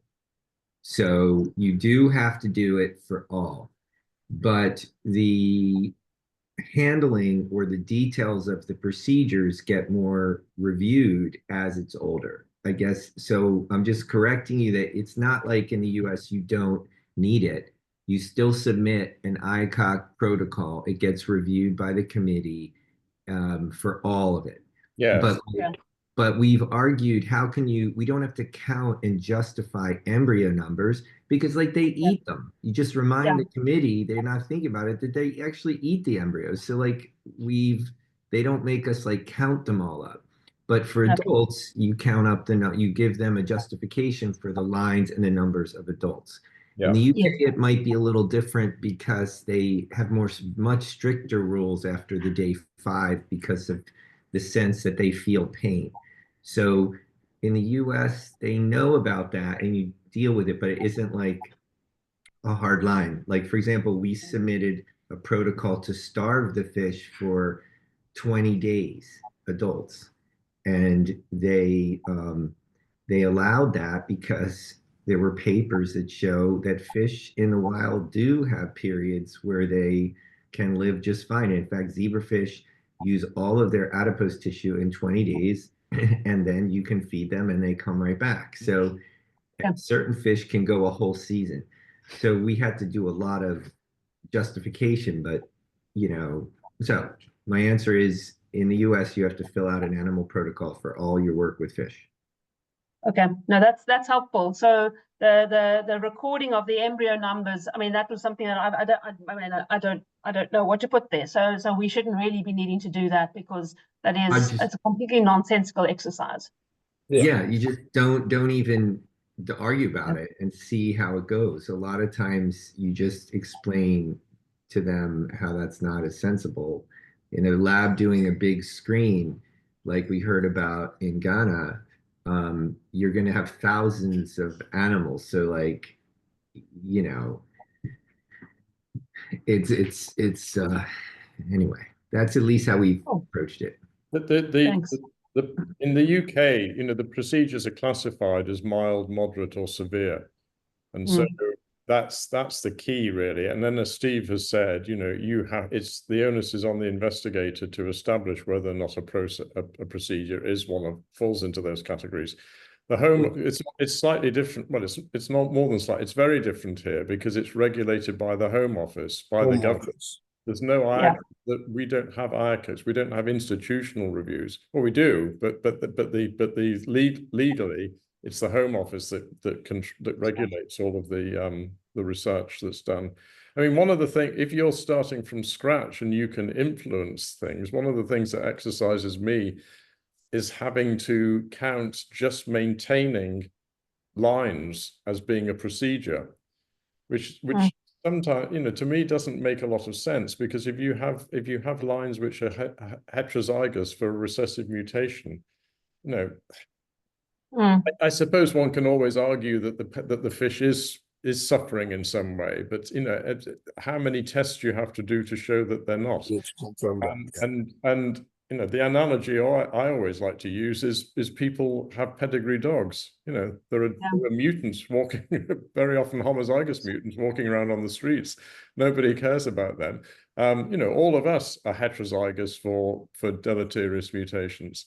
So it doesn't make a lot of sense to me that we have to count those as experimental procedures, but here we do. And of course, because we keep so many fish, and compared to, say, mice or rats, it actually is bumping up the numbers of animals which are being recorded. The Home Office records all this, and then they release it to the public. So now, because more and more people are using fish, the number of animals being used in experiments is skyrocketing. So it just doesn't look good either. Yeah.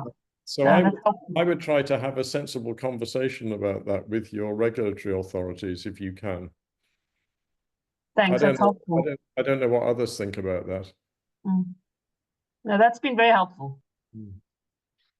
All right, thank you so much, everybody. I'm counting on time, and we've just gone 2 minutes over our schedule. I will just summarize 2 questions here talking about collaboration. Yes, the answer is simple. Yes, ZeFAN is interested in collaborating, and I will share my slide just to show what and where to collaborate, so that individuals who have such an interest can go ahead and do that, and we would be glad to have such. Just a quick, where's my slide? Okay. Right, so this is wrapping up, and just before then, I'd like to give a short vote of thanks. Right, so for the purposes of this collaboration, and anyone who wants to get in touch, or someone who wishes to express an interest in joining ZeFAN, in whatever capacity, there is a form online. Once you ZeFAN interest form, that's it. Once you click on it, you'll be able to reach, and we will receive that. And we will contact you upon receiving your submission as a bonus for attending and your interest in joining. If you look in the brochure that you received, on page 3, there are 2 illustrations on the uses of zebrafish. We will share with you the full article of those from where those illustrations came from. It's an enjoyable reading, and I dare say it will further convince you if you're sitting on the fence about the use of zebrafish. We will also use that as an opportunity to share with you messages or announcements for future activities from ZeFAN. Permit me at this point, on behalf of those of us who initiated this, to thank our chair, Professor Ingham, for your time. We also want to thank you, Professor Faber, for, in spite of, your travel and all of that, to join us and share in this conversation. And our speakers, thank you for sharing your thoughts, your experience, and what you're doing.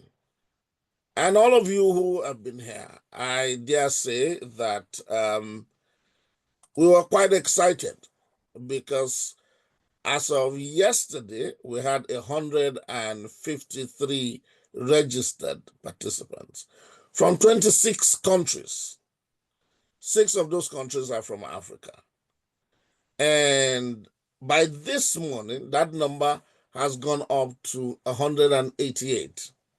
However, on the platform, 85 persons were there. And as of now, I believe that number has dropped to 79. And now 71 is coming down because, yes, we're coming to the end. And being an early morning in some places, people are moving out to work. So it's been an interesting and exciting morning for those of us organizing this, as well as, I believe, those who have joined. And from ZeFAN, I'm sure by now everyone knows what ZeFAN stands for, and that's the acronym we have chosen to use, is Zebrafish African Network. We want to thank you, whatever language you speak, whatever part of the globe that you have joined from, and you can be sure that you will hear about ZeFAN again. And we hope that when next you see ZeFAN, you'll be inclined to want to join and participate. And those who want to collaborate, I thought I put the email there, but it's not there. It's just zefaninfo@gmail.com. That's the email. So on behalf of all of us, thank you so much and have a good morning. Thank you, everyone. Bye.